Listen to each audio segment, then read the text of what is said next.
मेरा नाम है मोहित और आपका स्वागत हमारे यूट्यूब चैनल हिस्ट्री चैंपियन में।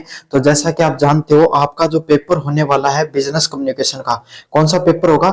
जो बिजनेस कम्युनिकेशन का पेपर होगा उससे संबंधित आपके सामने जितने महत्वपूर्ण प्रश्न है सारे के सारे मैं आपको करवाने वाला हूं। इसमें पार्ट फर्स्ट मैंने ऑलरेडी करवा दिया, पार्ट सेकेंड अपन करवा रहे हैं, तो उसका कंप्लीट रिविजन अपन करने वाले हैं। साथ के साथ चैनल को जोर से सब्सक्राइब कर देना। अपन ने टारगेट ले रखा, उस टारगेट को जोर से अचीव करो भाई। इन सब सब्जेक्ट के ना तो कहीं पर एमडीसी सब्जेक्ट के ना तो कहीं पर नोट्स मिल रहे हैं, ना कहीं पर पीडीएफ। सारा का सारा फ्री में मैं टेलीग्राम चैनल पे दे रहा हूँ, वीडियो क्लासेस करवा रहा हूँ, इंपॉर्टेंट क्वेश्चन सब कुछ बता रहा हूँ। बस आपका काम तो चैनल को सब्सक्राइब करने का है, इतना सा काम जरूर से कर दो भाई।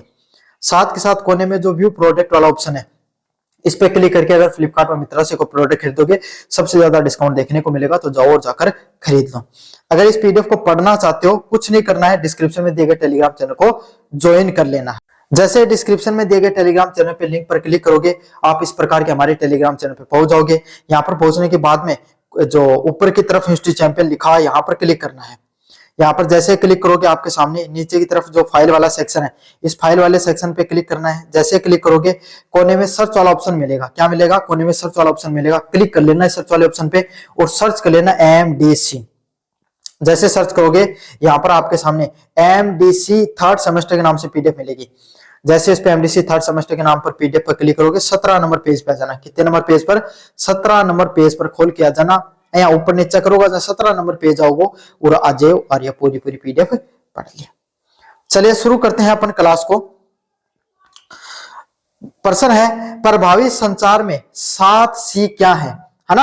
आपके सामने जो इफेक्टिव कम्युनिकेशन होते हैं उसमें 7 सी का कॉन्सेप्ट क्या होता है, उसके बारे में अपन विस्तार से पढ़ने वाले हैं। चलिए पहला पॉइंट है भूमिका। प्रभावी संचार में 7 सी, 7 सी वे मौलिक सिद्धांत जो सुनिश्चित करते हैं कि आपका संदेश श्रोता या पाठक तक बिल्कुल सही अर्थ में पहुंचा जो आप चाहते हो।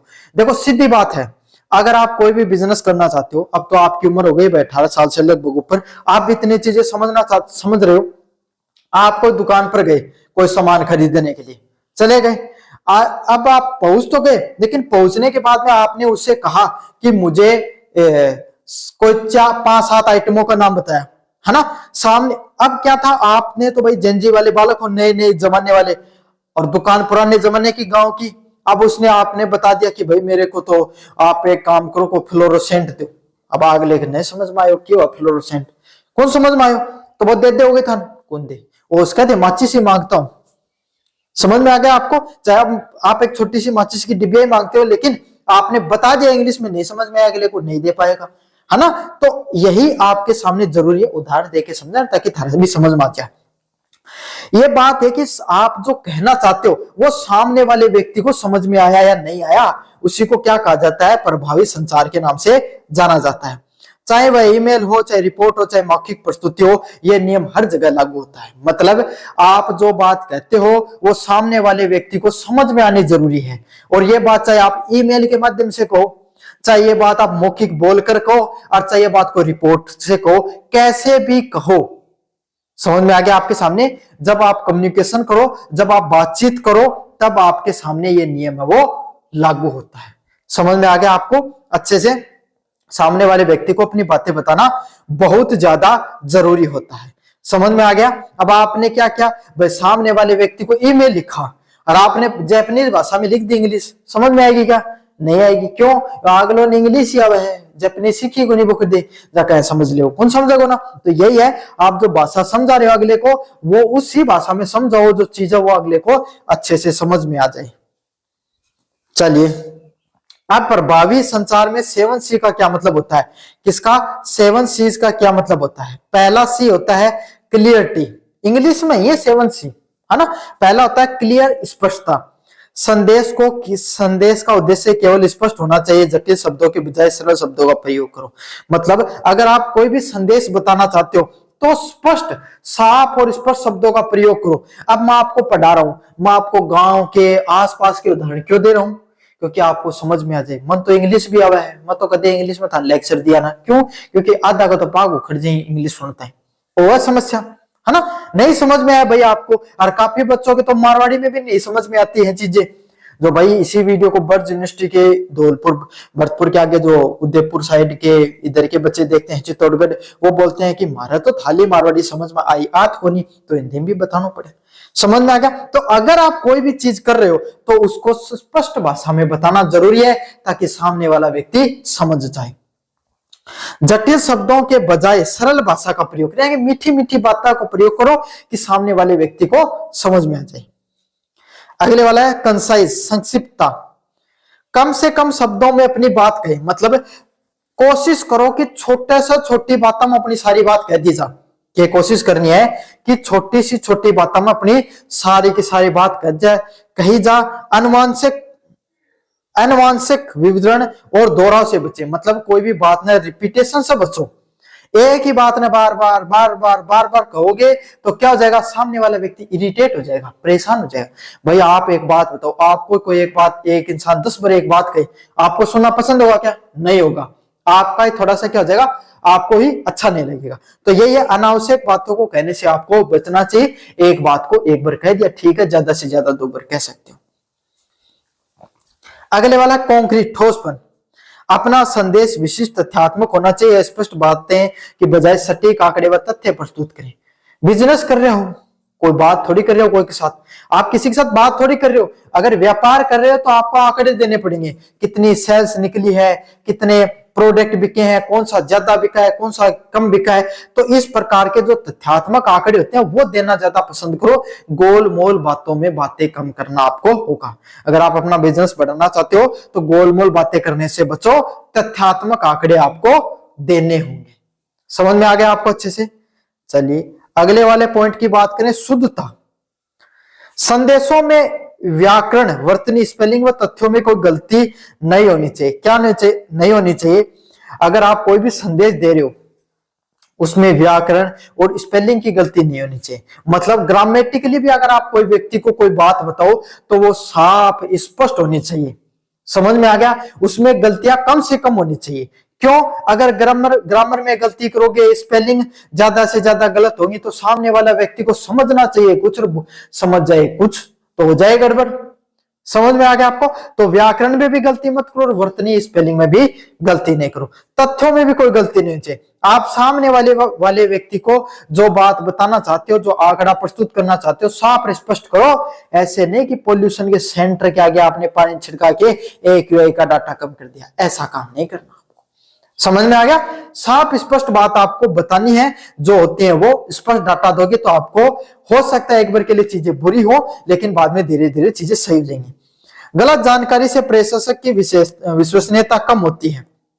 क्या होती है? गलत जानकारी देने से जो सामने वाला जो सेंडर होता है ना, जैसे कि मैं अगर कोई रिपोर्ट बता रहा हूं और मैं कोई आपको गलत सलत चीजें बताऊंगा तो क्या होगी कि सब क्या कहेंगे कि भाई वहां से नहीं करना, गलत चीजें बताई जा रही है, ऐसा ही होगा। तो शुद्धता का ध्यान रखना आपको बहुत ज्यादा जरूरी होता है। चलिए अगले वाला पॉइंट है सुसंगतता, कोहेरेंट। संदेश के सभी बिंदु एक दूसरे से तार्किक, लॉजिकली रूप से जुड़े होने चाहिए, भविष्य में भटकाव नहीं आना चाहिए। क्या है? अगर कोई भी व्यक्ति को अगर आप कोई मैसेज देना चाहते हो तो वो मैसेज लॉजिकल होना चाहिए। कैसा होना चाहिए? लॉजिकल मैसेज होना चाहिए और विषय में भटकाव नहीं होना चाहिए। मतलब जो आप बात बता रहे हो वो साफ स्पष्ट होनी चाहिए, बातों में तरोड़ मरोड़ के नहीं पेश करना। समझ में आ गया? लॉजिकली बात करो, साफ स्पष्ट बात करना आपका जरूरी होता है। अगले वाला पॉइंट है पूर्णता। अब पूर्णता क्या होती है? संदेश में सभी आवश्यक जानकारी होनी चाहिए जो प्राप्तकर्ता निर्णय लेने या कार्रवाई करने के लिए चाहिए। मतलब अगर आप कोई भी संदेश देना चाहते हो, क्या करना चाह रहे हो, कोई भी मैसेज देना चाह रहे हो, तो आपको जो जरूरी जानकारी होती है, क्या होती है, जो जरूरी और आवश्यक जानकारी होती है वो देनी चाहिए। आपको क्या करनी चाहिए? जो जरूरी और आवश्यक जानकारी है वो आपको देना जरूरी होता है, जो प्राप्तकर्ता को निर्णय लेने में हेल्प हो। क्यों भाई? अगर आपको ये बात बतानी जरूरी है कि भाई अपन जो काम कर रहे हैं वहां पर लॉस हो रहा है, अगर आप ये बात बताओगे तो सामने वाला व्यक्ति उसी हिसाब से अपना काम करेगा। कौन सा प्रोडक्ट कम बिक रहा है वो कम बेचो भाई, है ना। आपकी दुकान है और आपको पता है कि भाई आपके सामने अगरबत्ती के पैकेट आजकल बिक कम रहे हैं, तो क्यों एक स्टॉक और मंगाने की जरूरत थोड़ी है। आपने देखा आजकल चाय पत्ती ज्यादा बिक रही है, नई प्रकार के हो, तो आप उसका एक एक्स्ट्रा स्टॉक मंगाओगे ताकि ज्यादा प्रॉफिट निकल सके। तो यही है, आपको जो भी मैसेज दो, मीटिंग के समय स्थान या जो भी दो, वो सही से दो ताकि सारा काम सही से हो सके।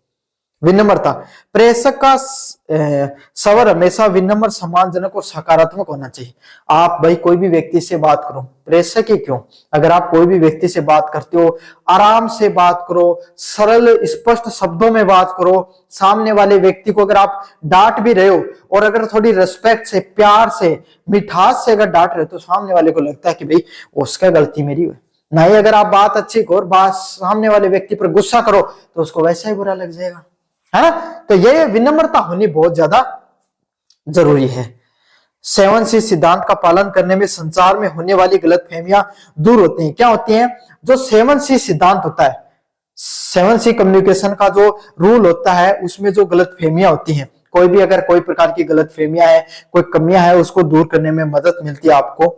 साथ के साथ व्यवसायिक रिश्ते मजबूत होते हैं और कार्य कुशलता में भी भारी वृद्धि होती है। जो आपके सामने व्यवसायिक जितने भी जो रिश्ते होते हैं वो धीरे धीरे मजबूत होते हैं और कार्य कुशलता, आपकी जो एफिशिएंसी है वो भी इंक्रीज होती है।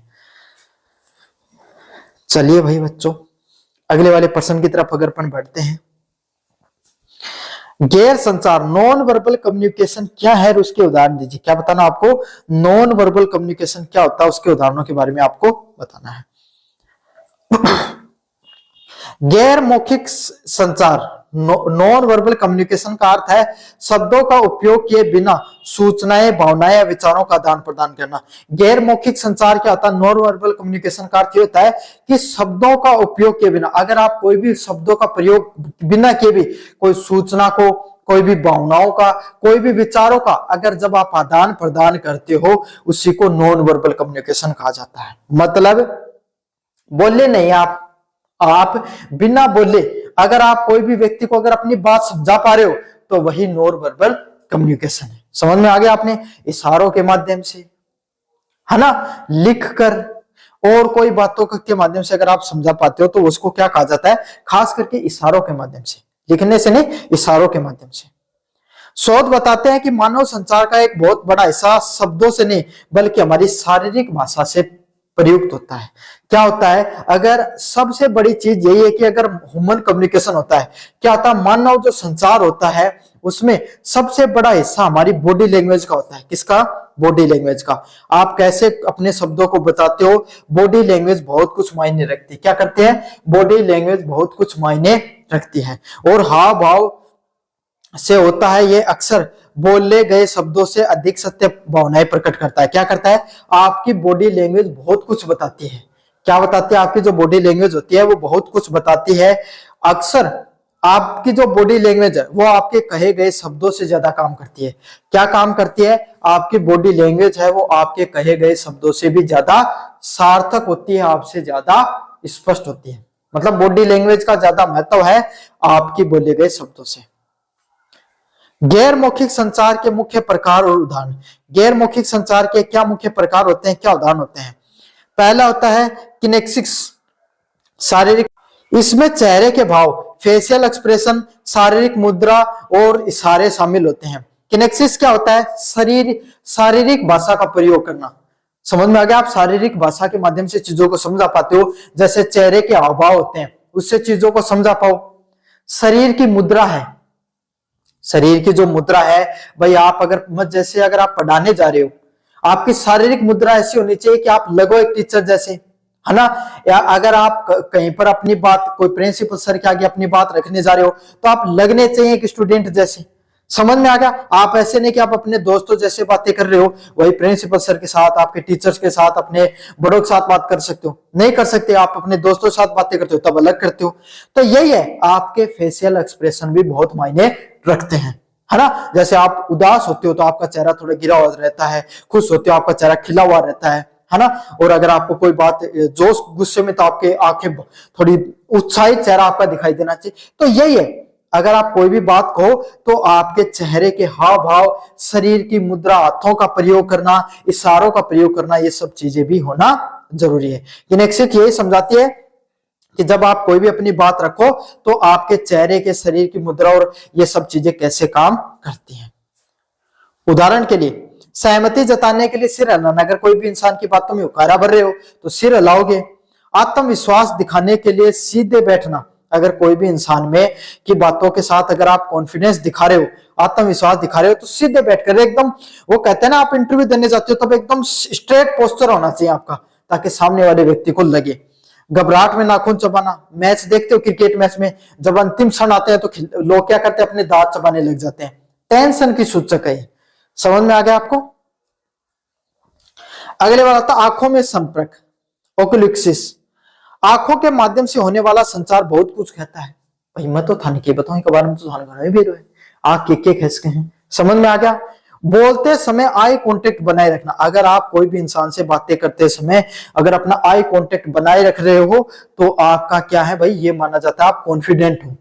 इंटरव्यू देने जा रहे हो किसी भी व्यक्ति से, बोलते समय आप आई टू आई कांटेक्ट है, पढ़ा रहे हो, सारे बच्चों पर आपकी नजर है, अगर आप प्रिंसिपल सर से, आपने कोई भी टीचर से बात कर रहे हो तो आई कांटेक्ट आपका, तो आप कॉन्फिडेंट हो। और कोई गलती करके जाओगे आंख नीचे करनी पड़ा, आदमी करनी पड़ा ना, यही है।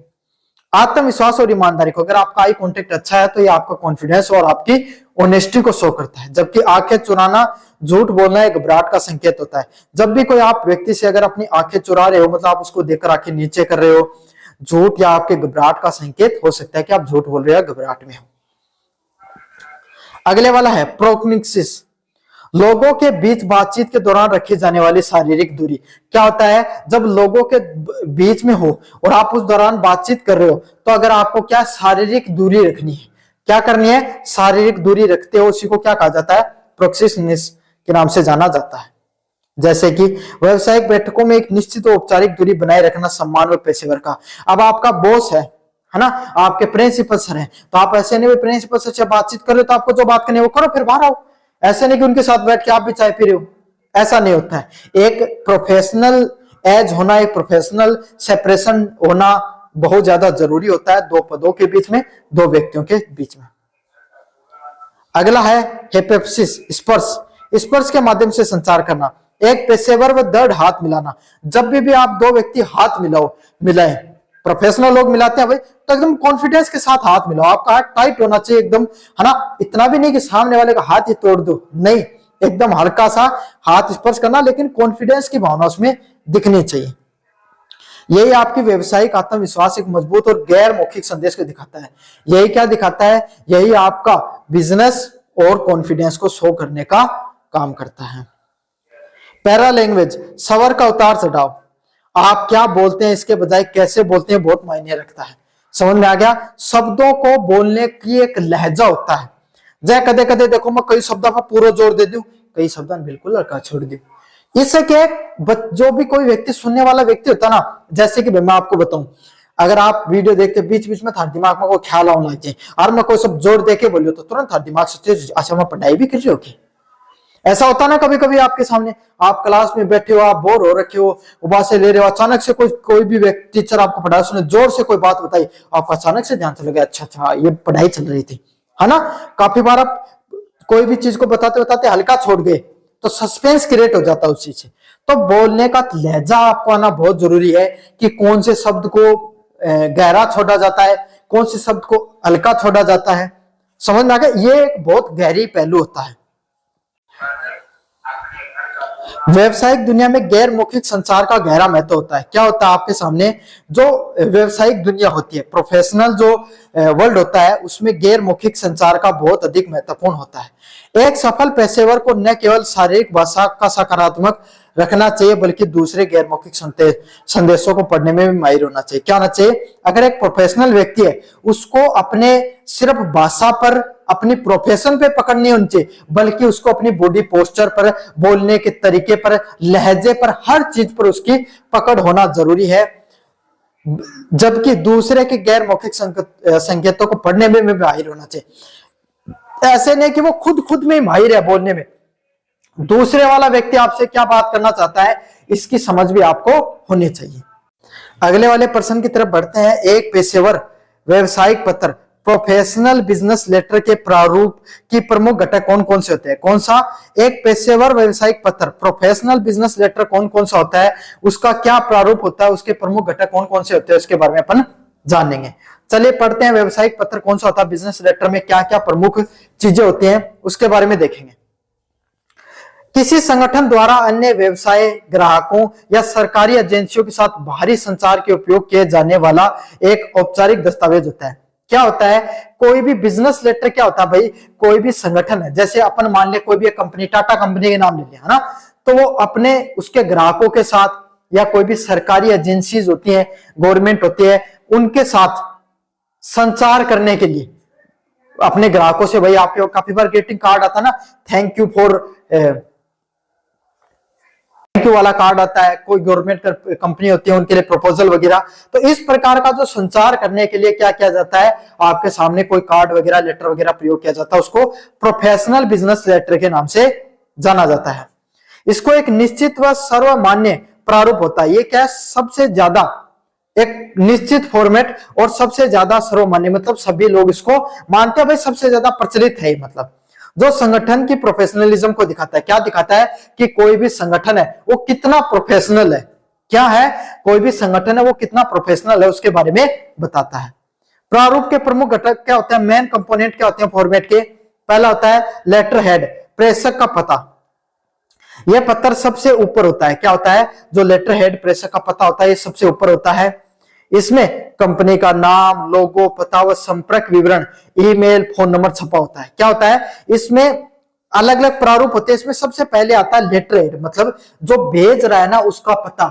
उसमें क्या होता है? इसमें लिखा होगा कंपनी का नाम, लोगो, पता, विवरण, ईमेल, नंबर। भाई कौन सी कंपनी भेज रही है, उसका लोगो कैसा है, एसबीआई भेजेगा उसका लोगो अलग है, आपके सामने अगर इंडियन आर्मी भेजेगी उसका लोगो, पोस्ट ऑफिस भेजेगी उसका लोगो, ना टाटा भेज रही है उसका, जियो का अलग। तो जब भी कंपनी ने खुद का जो लोगो बना रखा वो लोगो आपको देखने को मिलता है, कंपनी का नाम देखने को मिलेगा। फिर पता कहां से वो भेजा जा रहा है वो, और अपना ईमेल एड्रेस और जो उनका कॉन्टेक्ट नंबर होते हैं वो। तो ये जो चीजें होती हैं वो स्टार्टिंग में आपको ऊपर देखने को मिलती है। कहां पर? लेटर हेड या सेंडर्स एड्रेस में आपको देखने को मिलती है। फिर अगली चीज देखने को मिलती है आपको दिनांक। क्या देखने को मिलती है भाई? दिनांक। प्रेषक के पते के ठीक नीचे वो तारीख लिखी जाती है जिस दिन वो पत्र लिखा गया। मतलब जो प्रेषक है, जो सेंडर्स एड्रेस होता है, उसके नीचे क्या लिखी जाती है? डेट।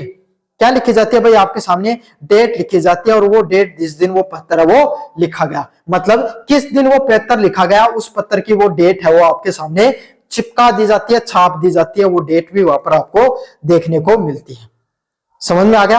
अगले वाला पॉइंट है प्राप्तकर्ता, इनसाइड एड्रेस। क्या देखने को मिलता है? Inside address. अब ये क्या होता है? दिनांक के ठीक नीचे उस व्यक्ति या संस्था का पूरा नाम या पदनाम का पता लिखा जाता है जिसने वो पत्र भेजा जा रहा है। मतलब जो दिनांक होती है ना, उसके नीचे उस व्यक्ति या संस्था का पूरा नाम होता है जिससे वो पत्र क्या है? भेजा जा रहा है। मतलब जिस व्यक्ति को जो आप पत्र भेजना चाह रहे हो ना, उसका नाम क्या है, उसका पद क्या है, सब की सब चीजें कहां पर लिखी जाती हैं? इनसाइड लेटर में लिखी जाती हैं। कहां लिखी जाती हैं? इनसाइड लेटर के अंदर वो सारी की सारी चीजें लिखी जाती हैं। समझ में आ गया? तो दिनांक के नीचे आपके सामने उस व्यक्ति या संस्था का पूरा नाम, पता और पत्र की जो संख्या पत्र होता है उसके बारे में संपूर्ण जानकारी लिखी जाती है। अगले वाला होता है अभिवादन। क्या लिखा जाता है? अभिवादन। अभिवादन क्या होता है? एक औपचारिक अभिवादन, जैसे डियर सर, मैडम या रेस्पेक्टेड मिस्टर शर्मा। तो एक औपचारिक अभिवादन, आप एक फॉर्मल क्या कर सकते हो भाई? अभिवादन कर सकते हो। क्या कर सकते हो? एक औपचारिक, आपके सामने जो कोई भी व्यक्ति से जब बातचीत करते हैं तो अपन लिखते हैं ना dear sir, madam, respected sir, madam जैसी जानकारी वो अभिवादन में आप लिखते हैं। विषय सब्जेक्ट लाइन, एक संक्षिप्त पंक्ति होती है जहां पर जो पत्र होता है उसके मुख्य उद्देश्य, सब्जेक्ट, रिक्वेस्ट और कोटेशन लिखा होता है। फिर आप सब्जेक्ट लाइन, तो कोई भी आम पत्र की तरह जो सब्जेक्ट में लिखा जाता है उसमें वो पत्र क्यों लिखा जा रहा है। कोई भी कंपनी है उससे अगर पार्टनरशिप करनी है तो वो पार्टनरशिप के बारे में लिखेगा। कोई भी ग्राहक होता है उससे ये लिखेगा कि भाई आपको क्या हमारा प्रोडक्ट यूज करके संतुष्टि हुई या नहीं हुई, कैसा लगा आपको, है ना। अगर अपने कंपनी के जो नीचे जितने जो लोग काम कर रहे हैं कर्मचारियों को भेजेगा तो कहेगा कि भाई आपको हमारी कंपनी से जुड़कर कैसा महसूस हो रहा है, तो वहां पर सब्जेक्ट लिखा जाता है। फिर अगले वाला पॉइंट आता है मुख्य भाग, बॉडी ऑफ द लेटर। ये पत्र का सबसे महत्वपूर्ण हिस्सा होता है। कोई भी पत्र का सबसे महत्वपूर्ण हिस्सा क्या होता है? बॉडी होती है, उसका बीच का हिस्सा होता है।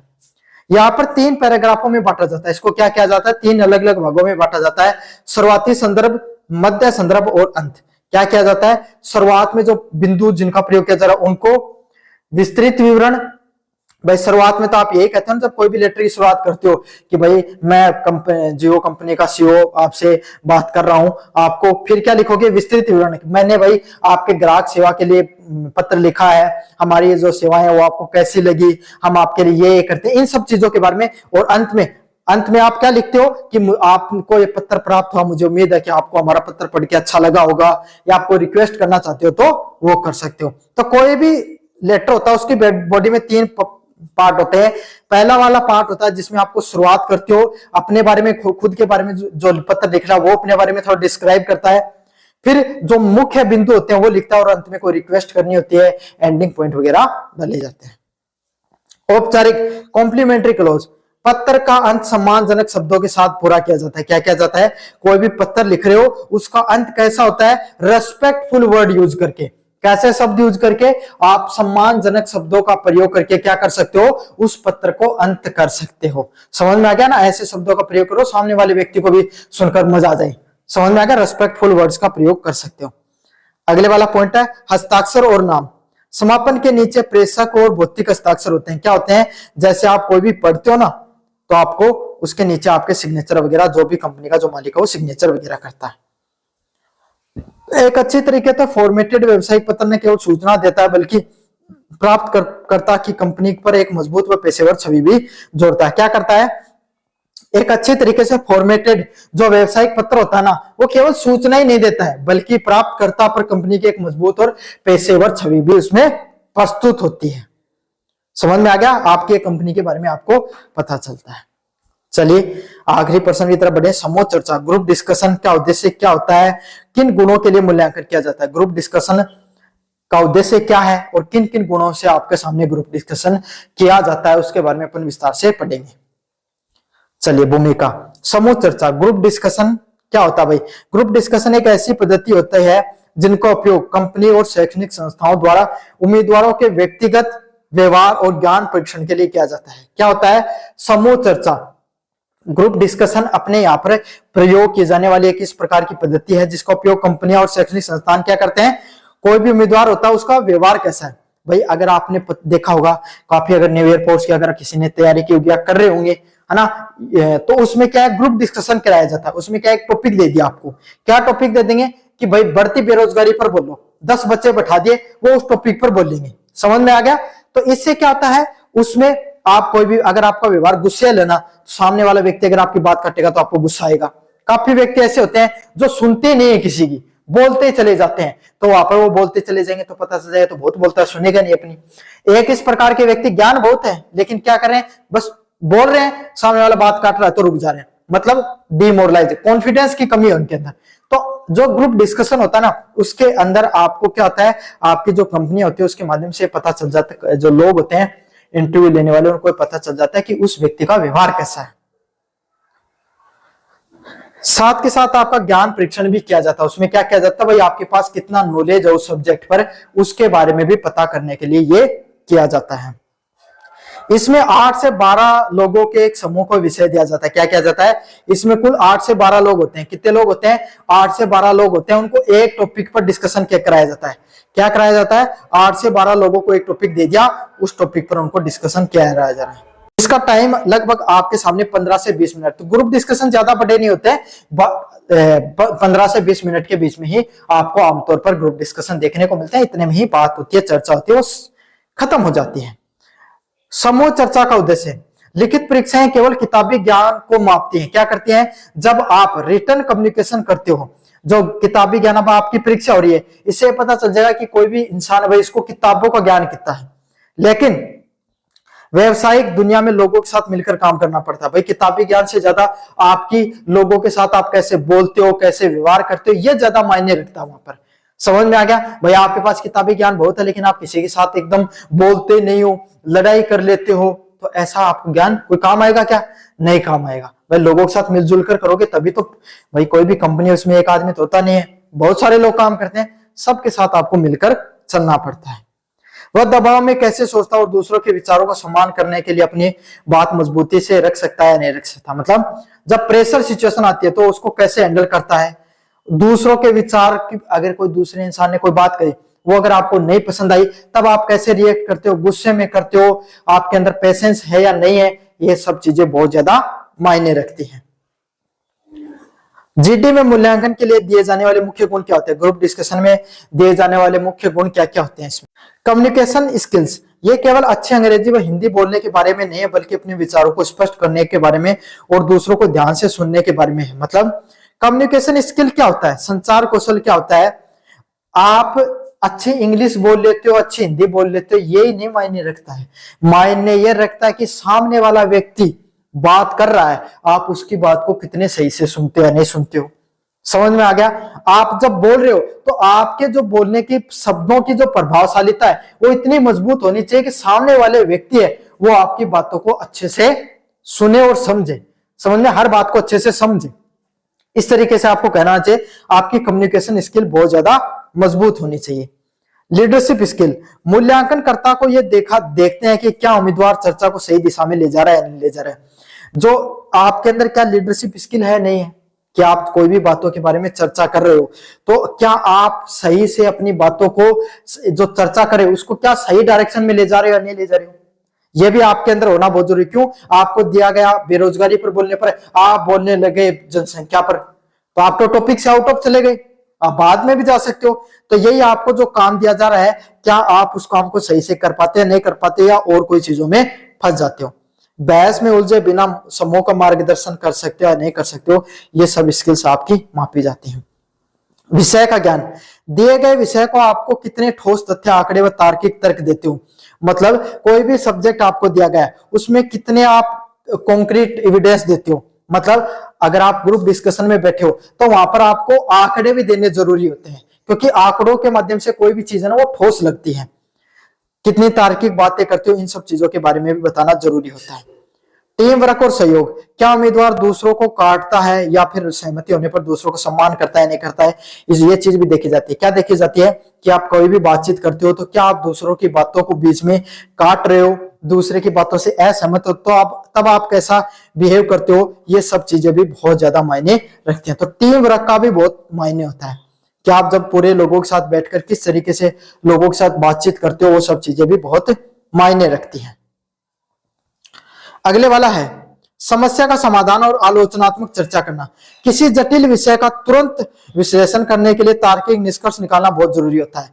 कोई भी बड़ी समस्या तो उसका तुरंत आपको सॉल्यूशन निकालना जरूरी है। तो ये था आपका समूह चर्चा वाला प्रश्न। कैसा लगा वीडियो जरूर से बताना, चैनल को जरूर से सब्सक्राइब कर देना।